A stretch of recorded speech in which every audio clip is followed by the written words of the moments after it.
What's up, guys? Welcome back to the channel. Star Wars Armada fans as well. Thanks for tuning in. We got another little unboxing for you guys today. We picked up a little extra thing here for our Rebel fleet as we're trying to finish that up and get some odds and ends taken care of for that. So this is an oldie but a goodie, of course, the Rebel transports pack here. So basically the Rebel flotilla here. So we'll be right back after we get this thing opened up. We'll take a look at the model itself, the cards and upgrades, and see what it's all about. So we'll be right back. All right, guys, we got everything open up here, and here's what you get. There's a whole lot of stuff in here for, again, these rather smallish blisters, but what do we got? So as typical, we have our flight stand here and kind of a weird modification here, but makes it work for the two flotillas here, or the one flotilla, but the two ships. Speaking of which, so we get two of these little guys. Again, our little Rebel transports. You might want to do some aftermarket painting on it if you want. Not that you're required to, but it's got the engines on there as well. So overall, pretty cool. So again, two of those. We get our cards, which we'll talk about in a second. So the ship cards itself, the upgrades, and the usual goodies that we get when we pick up anything for the game. And then our standard sort of 2 sheets of cardboard goodness for the ship dials, the base card itself, and all of our various tokens and other stuff there, and proof of purchase, of course. So we'll kind of set that aside for the moment.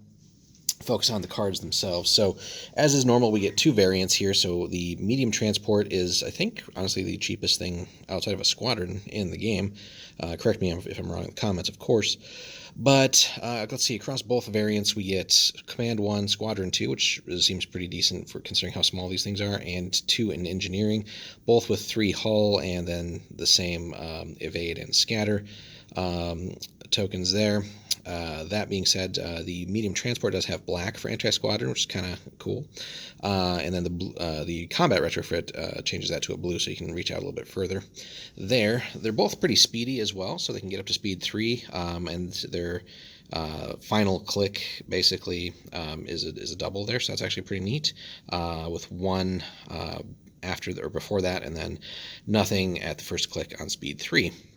The medium comes in at 18 points, and basically 1 shield all the way around, as you might expect. It shouldn't really, be any stronger than that. They both come with the same upgrade bars there.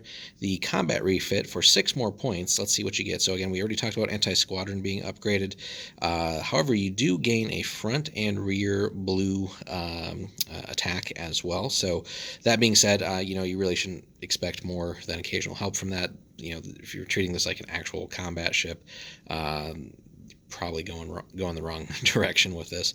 This can certainly whittle down or put some odd shots in here and there, but it's 1 die at the end of the day, and these things aren't really going to take much of a punch. So that being said, that is 24 points like we talked about there. So depending on, I guess, what you're trying to achieve with that, you do have some options, but regardless, 18 or 24 points, that's just a quick way to get an extra activation for the Rebs. So we'll put those aside for a moment, and then we will talk about the various little cards and upgrades that we get here.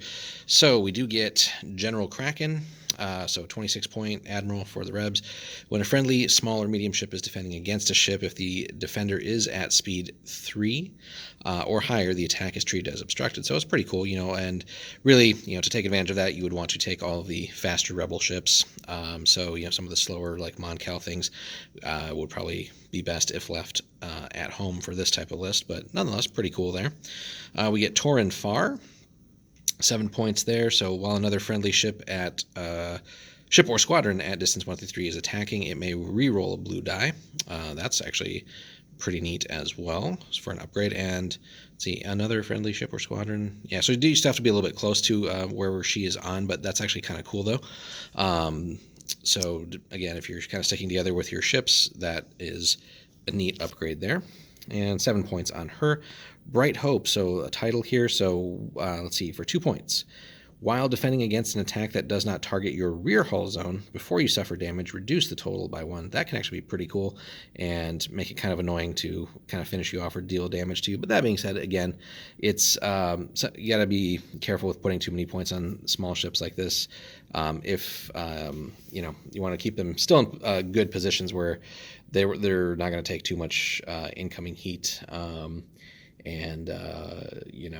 Or be overwhelmed in other cases. So just keeping the points still relatively low, I think, is probably the best route on these guys. end of the day, if you sink too many points in these and then something comes along that just one shots you, well, that's a lot of points in one go then. Anyway, Quantum Storm for 1 point. Let's see. Have to have a maneuver there. So after you execute a maneuver, or sorry, speed change there, you may execute this card to execute a 1 speed maneuver with a yaw of nothing. So interesting there. Obviously that will work each turn you do that, but I don't know. I think overall Bright Hope seems a little bit more interesting to me at this point, at least. I don't know, let us know in the comments what you guys think. Quantum Storm or Bright Hope overall. Obviously will depend on the kind of list you're running to begin with. Jamming Field, a little 2-point upgrade here. So while a squadron at distance 1 to 2 is attacking or defending against a squadron, the attack is treated as obstructed. So overall, interesting there. Bomber Command Center, we've seen that many times, but a lot of Rebel fighters do have Bomber. So, yeah, when a friendly squadron with Bomber at distance 1 to 5 is attacking a ship, it may re-roll a die, and that's even though it's 8 points, but that can be pretty helpful to make sure you're piling on that damage with the Rebels. So then here, Repair Crews. So engineering, instead of spending engineering points, you may discard 1 damage card from a friendly ship at distance 1 to 2. So that's actually pretty neat as well, just to help your ships survive a little bit longer against potential Imperial onslaughts. And then a comms net, of course, really good stuff there too. So after the reveal command dial step, you may remove 1 command token from the ship to assign a matching command token to another friendly ship at distance 1 to 5. So that's kind of one of the overall tactics I do believe with these guys, is just to use them to ferry around either tokens or things like that, or just provide little small buffs here and there. But you're still gonna have to keep them, away from trouble, because, like I said, despite some of the tricks you can use to either obscure the attacks coming in against you or reduce the damage, end of the day, it's still 1 shield on each side and 3 hull. Now, yes, you do have a evade and a scatter, but again, things can happen. So if something wants to really deal with one of these, it ultimately can. So and dice will of course fail you at the worst of times, as any gamer can probably attest to. So anyway, overall pretty cool pickup for the Rebel fleet, as we're kind of working on finishing up some of the things we need to sort of have a complete collection there and feature them in some more battle reports for you guys. So we will probably pick up a second one of these, I think, here at some point soon, and then that should get us pretty close to where we want for having everything that we at least initially need here to have some solid battle reports for you guys on the Rebel side. But anyway, let us know in the comments, what do you guys think about these?